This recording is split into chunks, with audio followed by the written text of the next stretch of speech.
राजस्थान के पूर्व सीएम अशोक गहलोत जब कोई बयान देते हैं तो उसके पीछे कोई ना कोई वजह जरूर रहती है। राजस्थान की राजनीति के साथ ही देश की राजनीति में उनको राजनीति का जादूगर कहा जाता है। किसी भी स्टेट में इलेक्शन हो, अशोक गहलोत की मौजूदगी वहां नजर आ जाती है। पिछले 2 साल से अशोक गहलोत लगातार भजनलाल सरकार पर तंज कसते हुए पीछे नहीं रहते हैं। वह ऐसा कोई भी मौका नहीं छूटते हैं जब वह सरकार को कटघरे में खड़ा न करे। लेकिन कभी कभी वह अपने ही जो पार्टी होती है उन पर को भी घेरते हुए नजर आ जाते हैं। कुछ ऐसा ही वाकया देखने को मिला एक बार फिर से, जब पीसीसी में कई दिग्गजों की मौजूदगी में पूर्व सीएम अशोक गहलोत ने एक बयान दिया जो इस समय सबसे ज्यादा चर्चाओं में है। आपको बता दें कि अशोक गहलोत ने कर्नाटक के में जो सरकार का विवाद चल रहा है उस पर बोलते हुए बड़ा बयान दिया। उनके बयान के पीछे बहुत बड़ी वजह भी हो सकती है। कुछ साल पहले जो राजस्थान की राजनीति में घमासान देखने को मिला था सचिन पायलट और गहलोत के बीच में, उससे भी जोड़कर अब राजनीतिक विश्लेषक इस बयान को देख रहे हैं। अशोक गहलोत ने कर्नाटक का उदाहरण देते हुए कहा कि ऐसे बहुत सारे लोग हैं जो राहुल गांधी का नाम लेकर चले आते हैं और ये कहते हैं कि मुझे तो मुख्यमंत्री बनना है। कहीं ये बातें चलती हैं कि हमें 2.5 साल का मुख्यमंत्री बनना है, जैसा कर्नाटक में देखने को मिला। छत्तीसगढ़ में भी ऐसी बातें चली कि 2.5 साल का मुख्यमंत्री बनेगा। तो ये 2.5 साल का मुख्यमंत्री बनना किसी भी सरकार में उसको नुकसान पहुंचाने वाला होता है। ये बात सीधे तौर पर अशोक गहलोत ने की।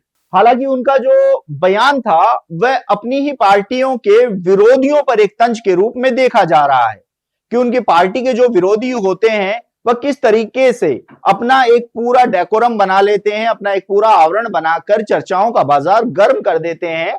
लेकिन दूसरी ओर कुछ लोग इसको राजस्थान से जोड़कर भी देख रहे हैं। 2018 में जब राजस्थान में कांग्रेस की सरकार बनी थी तो उस दौरान सचिन पायलट और अशोक गहलोत में मुख्यमंत्री पद को लेकर एक भयानक जंग देखने को मिली थी जो पूरे देश में चर्चा का विषय बन गई थी। हालांकि जीत आखिरकार राजनीति के जादूगर अशोक गहलोत की हुई थी और मुख्यमंत्री की कुर्सी भी उनको ही मिली थी। लेकिन 2020 में सचिन पायलट अपने विधायकों के साथ एक बागी तेवर दिखाए थे, जिसके बाद सरकार को संकट हुआ था। हालांकि सरकार को बचाने के लिए तत्कालीन मुख्यमंत्री अशोक गहलोत को जो निर्दलीय थे उनका सहारा लेना पड़ा था। लेकिन अशोक गहलोत उस बात को भूले नहीं है। बहुत बार हमने देखा है कि खुले मन से वह इस चीज का जिक्र कर देते हैं, कभी नाम लेकर, कभी बिना नाम लिए, कभी अनचाहे में, लेकिन उनके मुंह से यह जिक्र निकलता रहता है। एक बार फिर से अशोक गहलोत के इस बयान को उसी घटना से जोड़कर देखा जा रहा है। हालांकि अशोक गहलोत ने यह भी कहा कि कर्नाटक में जो हुआ उस पर राहुल गांधी और खड़गे जी ने फैसला ले लिया है। उस फैसले की जानकारी हमें नहीं है क्योंकि हम वहां मौजूद नहीं है।